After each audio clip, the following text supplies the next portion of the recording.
السلام علیکم ورحمۃ اللہ وبرکاتہ۔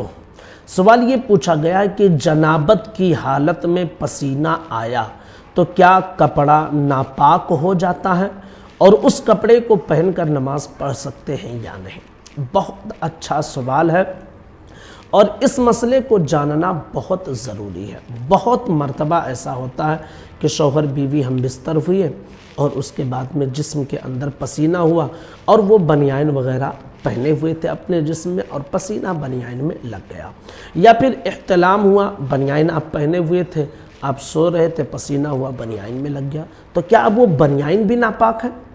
اگر کرتا پہنے ہوئے ہیں تو پسینہ کرتے میں لگ گیا ہے، شرٹ پہنے ہوئے ہیں، شرٹ میں لگ گیا پسینہ، ناپاک انسان کا پسینہ، تو کیا ایسی صورت میں وہ کپڑا، وہ شرٹ، وہ کرتا، وہ بنیان، یہ ساری چیزیں ناپاک ہوں گی یا نہیں؟ بہت دھیان سے سن لیجئے، یاد رکھ لیجئے کہ جب تک کسی چیز پر ناپاکی نہ لگ جائے تو اس وقت تک اسے ناپاک نہیں کہیں گے۔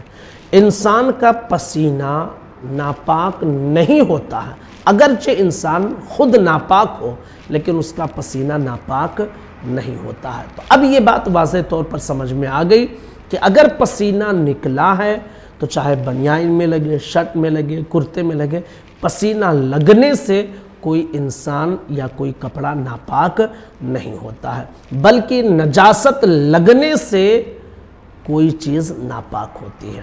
اب کپڑے میں نجاست لگ گئی تو کپڑے میں جہاں لگی ہے نجاست اتنا حصہ ناپاک، اور اگر صرف پسینہ لگا ہے، نجاست نہیں لگی ہے، تو پسینہ لگنے سے کپڑا ناپاک نہیں ہوتا ہے۔